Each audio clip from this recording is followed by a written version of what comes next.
역공을 만들자. 그 약속은 저는 원고 안 보고 설교할 테니까 여러분들은 악보 보지 말고 찬양해라. 저는 지켰어요. 근데 우리 성가대 오늘 지키네. 제가 보니까 상당수 분들이 악보를 안 보고 우리 지휘자를 쳐다보면서 찬양하는 모습이 너무 아름답습니다. 우리 다시 한번 격려의 박수 부탁드립니다.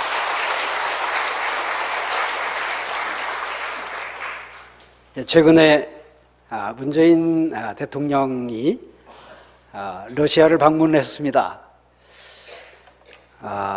뉴스는 이런저런 많은 이야기거리를 쏟아냈습니다.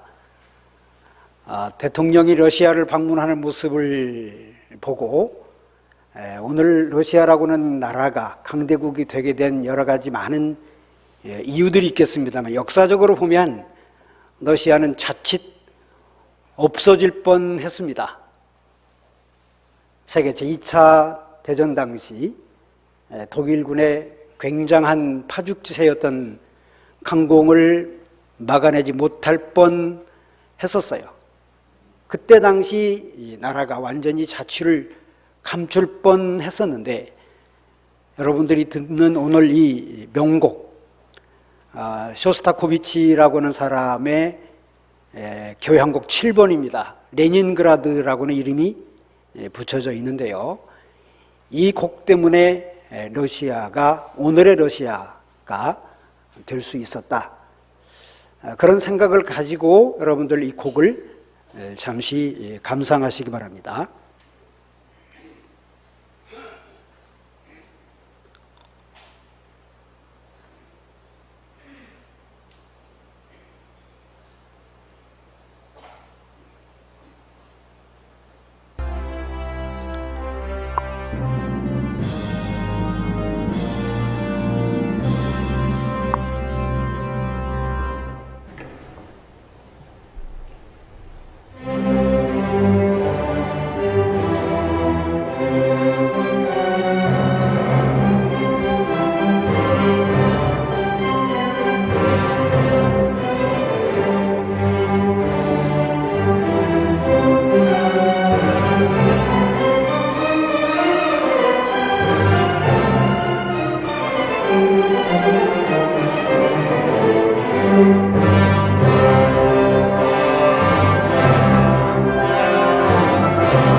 여러분 어느 나라나 절대 포기할 수 없는 가치를 가지고 있습니다.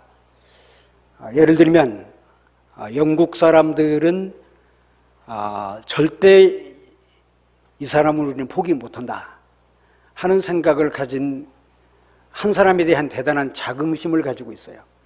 셰익스피어입니다. 조금 볼륨을 높여주시고요. 이 셰익스피어라고 하는 사람이 가지고 있는 그들에게 준 엄청난 그런 가치 그리고 자부심, 이 자긍심은 영국 사람들에게 영국은 다 내줄 수 있지만 이 사람은 절대 안 된다 할 정도의 유행어를 만들 정도로 셰익스피어는 영국 사람들에게는 대단한 자부심이고 자긍심입니다.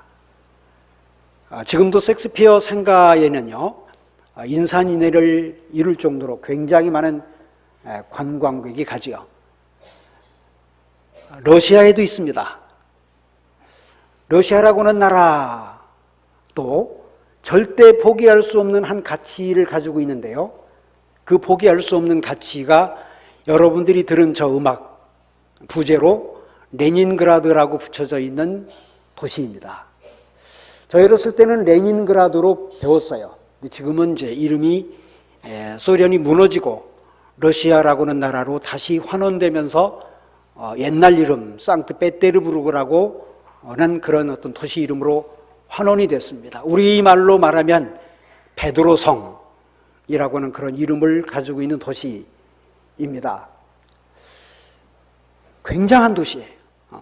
사실은 러시아는 이 상트페테르부르크라고 하는 도시보다도 훨씬 큰 도시가 있습니다. 잘 아시는 대로 모스크바이죠. 오랜 세월 동안 그들의 수도였고 지금도 수도이고요. 상당히 많은 사람들이 러시아 하면 모스크바를 생각합니다. 그러나 실제로 가서 보면 모스크바보다는 러시아 사람들은 이 상트페테르부르크라고 하는 도시를 훨씬 더 아낍니다. 아니 훨씬 아낀다기보다는 러시아와는 비교되지를 않아요. 그만큼 이 상트페테르부르크는 러시아 사람들에게 굉장한 자긍심입니다. 3년 전인지 4년 전인 저희 이제 가족이 세 가족이 거기를 방문을 했었는데요. 얼마만큼 사람이 많이 오냐? 옛날 왕궁을 구경하는데요. 사람 걸려서 못 다닙니다. 그냥 내 발로 걸어가는 것이 아니고 뒤에서 미루니까 그냥 가는 거예요. 하루 종일 그럽니다. 근데 그 왕궁이 얼마만큼 보석이 많은지요. 눈이 휘둥그레져요. 1년 12달 그렇게 사람이 많이 가는 곳이에요. 내가 걸어서 그냥 나가는 게 아닙니다.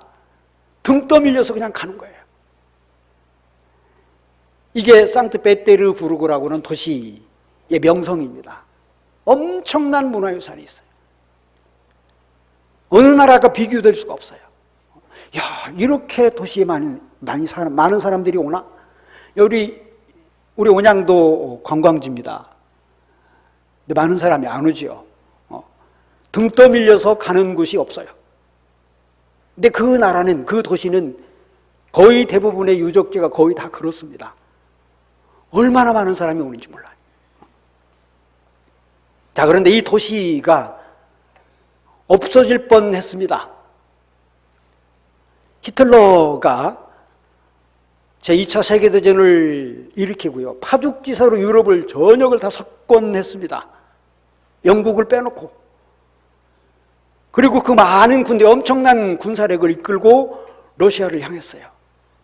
러시아를 삼키기 위해서, 그 넓은 땅을 다 차지하기 위해서 아주 승승장구하는 기세로 러시아를 향했습니다. 첫 번째 도착한 도시가 이 상트페테르부르크라는 도시입니다. 사실은 이 도시는요, 오랜 과거에 피오트르라고 하는 황제, 즉 베드로라고 하는 이름을 가진 황제가 이제 뻘을 그냥 완전히 육지로 만든 새로 인공도시였습니다. 그때 당시 엄청 많은 인력을 투입을 해가지고 인공도시를 만들었어요. 그리고 모스크바에서 수도를 아예 그 상트페테르부르크로 옮겼습니다. 200년 정도 수도 역할을 했어요. 근데 그 기간 동안에 얼마나 많은 문화유산을 만들어 놨는지요. 문화의 보고입니다. 그래서 러시아 사람들은 그 도시를 최고의 자긍심, 최대의 자존심으로 생각하고 있습니다. 그런데 그 도시를 히틀러군이 둘러싼 겁니다. 완전히 뺑뺑 돌려 다 쌌어요. 도시가 완전히 다 포위됐습니다. 엄청난 군사력으로. 자, 그런데 러시아 사람들 어떻게 했을까요? 군사력으로는 당할 수가 없어요, 히틀러를. 바깥 출입을 할 수가 없습니다. 왜? 다 포위당했으니까. 자, 그런 세월을 약 18개월을 보냅니다. 히틀러군은요, 전쟁 없이 그냥 완전히 다 굶겨 죽일 생각이에요. 물자가 공급이 안 되니까, 양식이 공급되지가 않으니까 18개월 정도 더 이상 견딜 수가 없어요. 배고파서요. 절망이었습니다. 완전히 모든 민족이 다 좌절이지요. 자, 그런데 히틀러는 결국 거기를 점령 못해요. 그리고 철수합니다. 18개월 동안 포위했는데도 불구하고 그 도시를 점령을 못했어요. 그래서 러시아는 살아남았습니다. 자, 그 결정적인 이유 중에 하나가 바로 저 음악. 여러분들이 조금 전에 들으신 쇼스타코비치라고 하는 사람의 교향곡 7번 레닌그라드라고는 이름이 붙여진 저 곡입니다. 당시 이 쇼스타코비치라고 하는 사람은 러시아 사람들의 굉장한 사랑을 받고 있었던 그런 작곡가입니다. 자, 뺑뺑 돌려 다 둘러싸여 있는데 누군가가 몰래 이 사람을 밖으로 빼냈습니다. 작곡을 하다가 밖으로 나간 이 쇼스타코비치는 밖에 나가서 그 곡을 완성하고요, 비행기로 공수했어요. 그리고는 다시 그 곡이 연주됐는데요, 온 시내에 다 스피커 시설을 해서 절망 중에 있었던 이 러시아 사람들이 새로운 용기와 희망을 가지고 전투에 임했어요. 그래서 결국 이 도시가 점령당하지 않았고요, 히틀러는 결국 할 수밖에 없었고요, 러시아를 철군한 이후 히틀러는 나중에 자결을 하지요. 결정적인 음악입니다. 포기할 수 없는 도시. 그래서 지금도 이 상트페테르부르크는 러시아 사람들의 자긍심, 제1번지입니다. 여러분, 저나 여러분들 똑같습니다. 누군가가 당신에게서 절대 버려서는 안 되는 딱 한 가지를 꼽으라고 한다면 과연 뭐라고 대답하시겠느냐? 여러분, 뭐라고 대답하시겠어요? 내게서 절대 포기할 수 없는 한 가지 가치가 있어요. 아니 이런 목숨 이런 거 그만두고, 제가요 언젠가 여러분들에게 그런 말씀을 드린 적이 있는 것 같습니다. 익산에서 목회를 할 때 그때는 군산 창항이 다리가 없었습니다. 그냥 배 타고 다녀야 돼요. 자, 익산에서 버스를 타고 군산 가서, 군산에서 다시 시내버스를 타고 배턱에 가서, 배턱에서 다시 배를 타고 장항에 가서, 장항에서 다시 배를 타고 서천에 가서, 서천에 가서 다시 우리 집까지 걸어가든지 또 다른 차를 타야, 서너 번 너댓 번 이렇게 갈아타야 됩니다. 그런데 늘 내 마음속에는 그런 게 있어요. 배 타고 가다가 뒤집히면 내가 여자 둘 중에 누구를 구하지? 저는 살아날 자신이 있었어요. 왜 그런가 하면 저는 수영을 꽤 하는 편이니까. 근데 두 사람은 완전히 맥주병입니다. 내가 누구를 먼저 구해서 가야지? 립서비스는 우리 집사람이죠. 그러나 마음은 자식에게 있는 거 당연하죠. 자, 둘 중에 하나를 포기해야 한다면 내가 누구를 선택하지? 포기할 수 없죠, 둘 다. 여러분들에게 굉장히 소중한 가치가 있죠. 절대 포기할 수 없는 가치. 그런데 여러분, 가족은요, 잃으면 다시 얻으면 돼요. 그러잖아요. 저희 아내, 여기서 그런 얘기 할 필요는 없는데, 다시 얻을 수 있잖아요, 제가. 자식, 그때는 다시 낳을 수 있었으니까 다시 낳으면 돼요.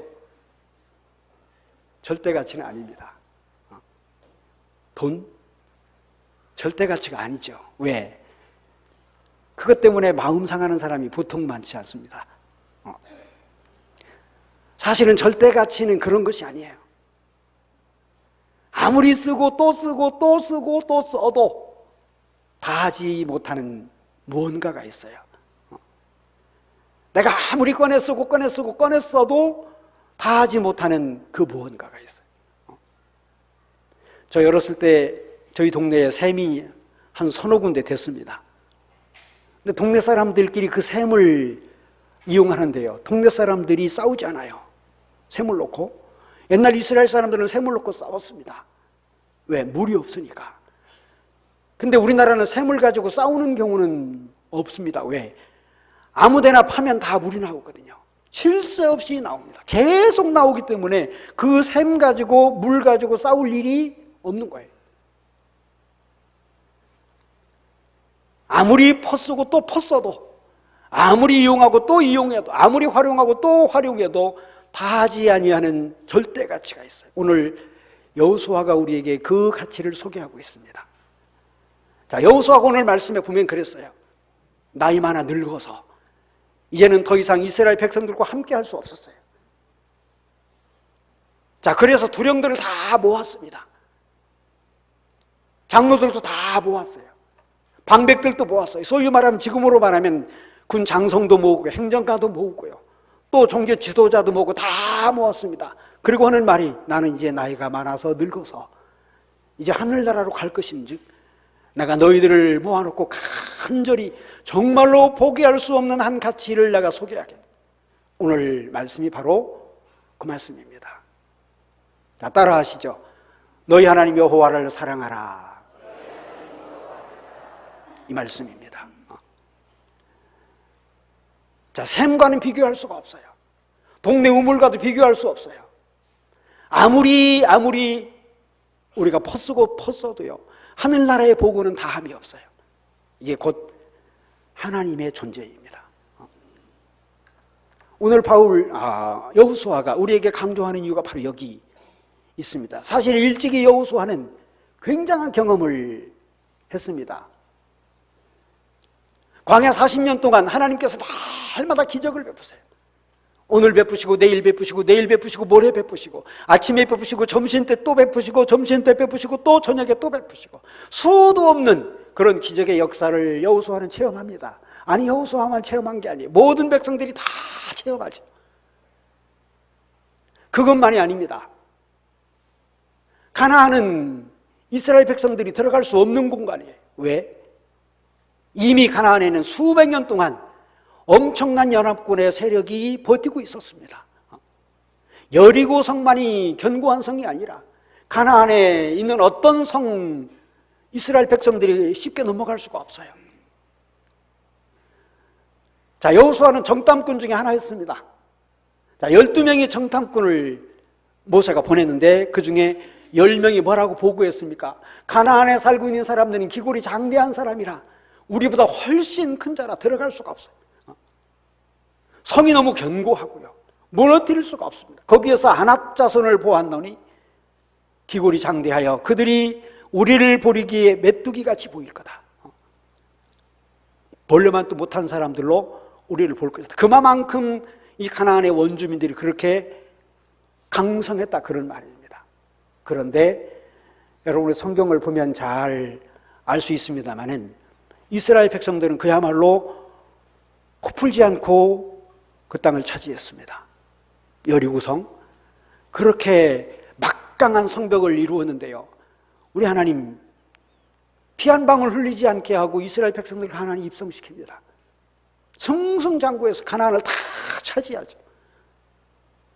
자, 실제로 여호수아는요, 본래 가나안을 정탐할 때에 다른 보고자들이 하는 말이 다 사실인 걸 다 알고 있습니다. 여호수아도 눈이 있고요, 여호수아도 판단력이 있어요. 자기들은 노예 출신에 불과하지만 본래 가나안 원주민 이 사람들은요, 오랜 세월 동안 막강한 군사력을 형성했습니다. 굉장한 견고한 성을 만들어서 늘 버티고 있었어요. 전투할 수 없었습니다. 왜? 노예 출신 이스라엘 사람들은 전투 경력이 없습니다. 아니, 군사훈련을 받은 적이 없어요. 어떻게 저들과 상대합니까? 그래서 수많은 유대 백성들이 우리 돌아가자 그랬어요. 40년 동안 여기까지 왔는데, 하나님의 엄청난 기적을 경험하면서 왔는데 결국 문턱에 와서 다시 돌아가자 그랬습니다. 왜? 여기서 죽느니 가다 죽는 것이 낫겠다. 가라에 맞아 죽느니 활에 맞아 죽느니 걸어가다가 목말라 죽는 것이 훨씬 낫겠지요. 덜 아플 것이니까. 그래서 다 돌아가자고 그랬어요. 그런데 하나님께서 이스라엘 백성들을 그 난공불락의 여리고성을 완전히 무너뜨리십니다. 그래서 이스라엘 백성들에게 다 선물로 공급하세요. 여호수아가 그 광경을 보고요, 하나님을 찬양하지 않을 수가 없었을 것이죠. 아니, 모두가 다 그랬을 것이에요.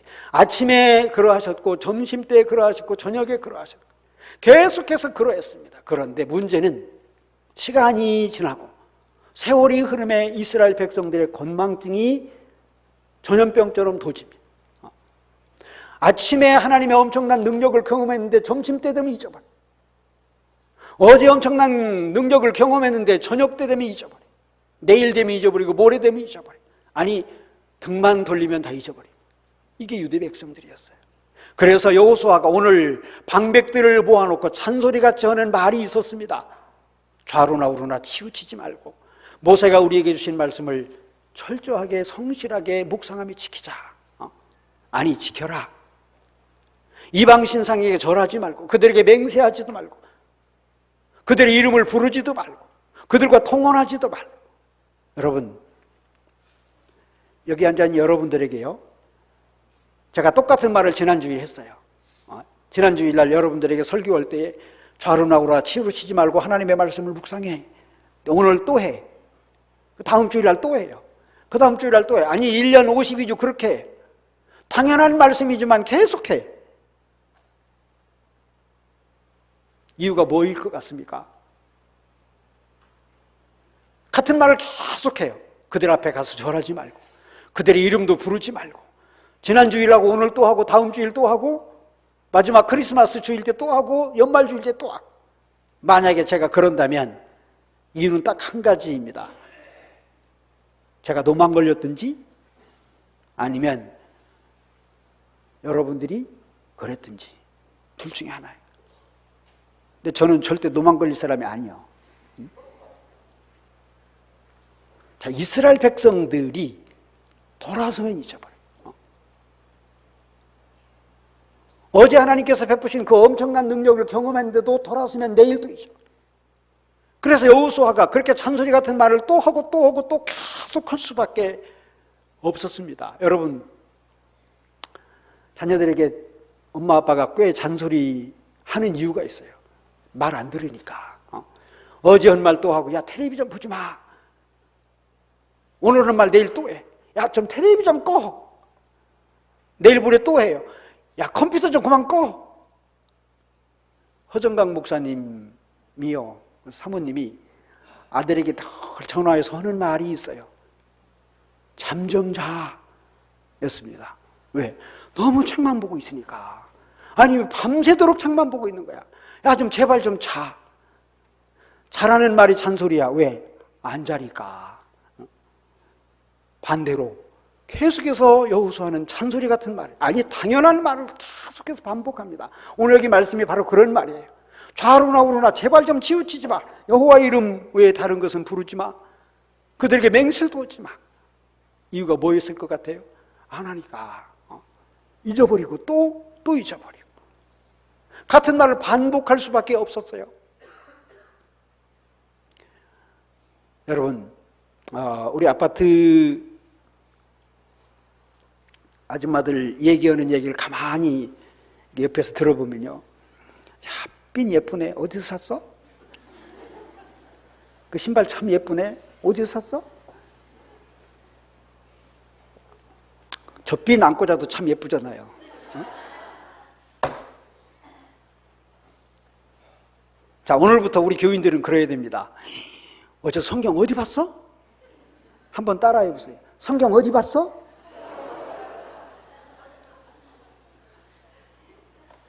언제 기도했어?